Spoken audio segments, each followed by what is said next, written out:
lost. Don't know where to begin.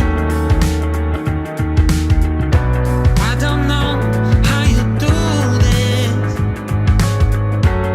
It's a game that you can't win. A világ egyik legszeresebb része ez állítólag, és éppen ezért szélerőművet telepíteni ide, az sem olyan rossz ötlet.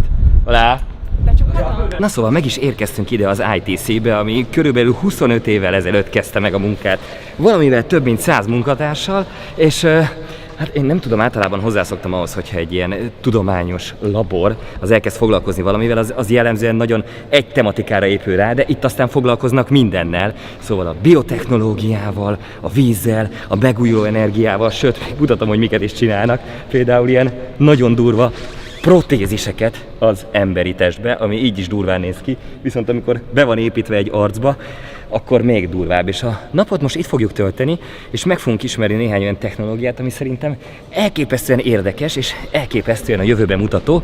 Rögtön például egy olyan energetikai projektet, ami egy másik szigeten van, és arra a szigetre nem fogunk ellátogatni, viszont egy terepasztalon tökéletesen meg tudjuk nézni, hogy... Szóval Elhieron például úgy sikerült megoldani az energiatermelést, hogy nyilvánvalóan van egy csomó szélerőmű, és mindenfelé vannak naperőművek is. A probléma nyilvánvalóan ismert, hogy amikor van szél, meg van nap, akkor minden jó, de mondjuk egy olyan este, amikor a szél is eláll, akkor hirtelen nincsen energia, és meg kellett valahogy oldani az energiatárolás, hiszen egy kis szigetről beszélünk, és az nem tud csak úgy rácsatlakozni egy országos hálózatra, de itt megoldották. Mégpedig úgy, hogy fogtak egy régi vulkánt, annak kibélelték az alját, hogy vízálló legyen, és nappal, amikor túl sok energia van, akkor innen fogják a vizet, és felpumpálják a hegy tetejére, aztán este meg, amikor szükség van áramra, és mondjuk hát a naperőművek eleve nem működnek, de esetleg a szélerőművek sem, akkor átengedik ezt a vizet a turbinákon, az pedig energiát termel. És az egész rendszer állítólag meglepően hatékony, ez azt jelenti, hogy ilyen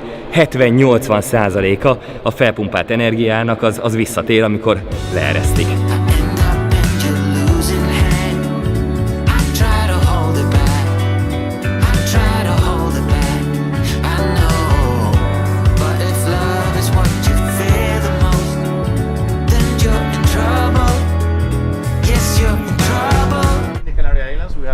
Experience in the exploitation of desalination plants. In 1964, the first desalination plant in Europe was installed in Lanzarote, in the island of Lanzarote. As you can see here, we have an ideal platform for testing different combinations of desalination technologies with renewable energy sources. Here we have a patent called Dissolve, standing for solar desalination. It's a reverse osmosis system. This is the most widespread technology around the world. And as you can see, this is fit inside a 20-feet container. That means that you can go with this system anywhere in the world. You only need seawater intake. For example, the first system we installed that's still running in Tunisia was a brackish water desalination system for about 300 inhabitants. Szóval ez a doboz itt mögöttem azért baromi izgalmas, mert az ember egyszer megveszi 40 000 euróért, aztán kiviszi mondjuk a sivatagba, ahol van mégiscsak valami forrás, ezt úgy hívjuk, hogy oázis, vagy kiviszi a tengerpartra, ahol van ugye óceán, sós víz, bekapcsolja a berendezést, és onnantól kezdve 300 embernek van ivóvíze folyamatosan. És a legöregebb ebből az eszközből az Marokkóban üzemel most már 16 éve, szóval annyit egészen biztosan kibír, de akár sokkal többet is, és azon a vízen kívül tényleg nincsen semmire se szüksége, hiszen a napelemekkel ellátja magát energiával, és vannak benne akkumulátorok is, hogy este is legyen ivóvízünk akkor, amikor nem süt a nap, és azzal ilyen 5-6-7-8 órán keresztül még működőképes marad. Szóval, hogy ilyen évtizedes távlatban mérve az a helyzet, hogy az ivóvíz készítése akár a sós vízből, akár a szennyezett vízből, az még mindig egy mérhető költség, de már egyáltalán nem drasztikus. És ez őrületes, és az ilyen fejlesztéseknek, meg tudományos kutatásoknak köszönhetően jutottunk el 2021-re odáig, hogy ez már megoldható, ez nem a távoli jövő, hanem ez nagyon is a realitásnak a része. Végeztem egy kalkulációt.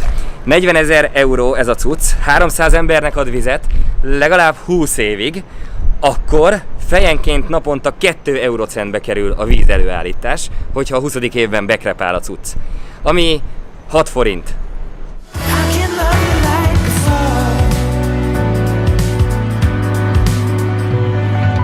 This technology is electrodialysis. It's intended to desalinate not salt water, or seawater, but brackish water. This very old technology is vapor compression. It's used it was used, for instance, in ships. So it uses thermal energy, lots of thermal energy. So it's not the most efficient process. So there are lots of desalination technologies, but now the trend is reverse osmosis. In order to stay afloat. You can see the bottles, they have a green color, and that's because we are cultivating microalgae. When they are ready, they turn into a dark green color, like for example here, and this means that they are ready to be taken outside into a bigger reactor. There are several applications for microalgae. They can be used to treat wastewaters. They can remove the nutrients and heavy metals from the water. They can also be used to capture CO2. They can also be used for feed in aquaculture, also for cattle. And they also have some very interesting applications for the pharmacological industry. They have antioxidant, antibacterial properties, anti-diabetic. They can be used to create biomass to produce energy. Now I can't set aside. I can't just be and let be. Oh no, no, no. It's the perfect climate for growing microalgae outdoors. You can do this indoors, but with lots of energy use. Here you have the sun and you have the temperature, so it's the best place to cultivate microalgae. Hát érted? Tehát ez most lesz forma, hogy elkezdjük forgatni róla. Do the harvesting the algae. That's one of the machines used to harvest the algae. We are separate the biomass, the cell, from the water. How do you do that? We have a vibrating filter. Out of love, now it's plain to see. It's not that I don't love you anymore. I can love you like before. No, no, no. Should have made it clear a long, long time ago. Out of love, now it's plain to see. It's plain to see. It's not that I don't love you anymore. I can love you like before. This area is devoted to solar thermal systems, so making use of solar energy to produce heat. These conventional collectors, they produce heat now they are producing heat at 80 degrees, for instance. There are other systems that can produce heat at higher temperatures, like this one. This is a kind of medium temperature solar thermal system. It's based on Fresnel lenses that concentrate the sun, so they are tracking the sun and they concentrate the sunlight into one tube in order to produce heat at 350 or 400 degrees. So this heat can be used for industrial purposes. So this will be the next step in the future in places when there is sun and there is a lot of need for hot water or heat, like for instance in laundry. So you don't even need electricity for that. So this is the cheapest option to heat water.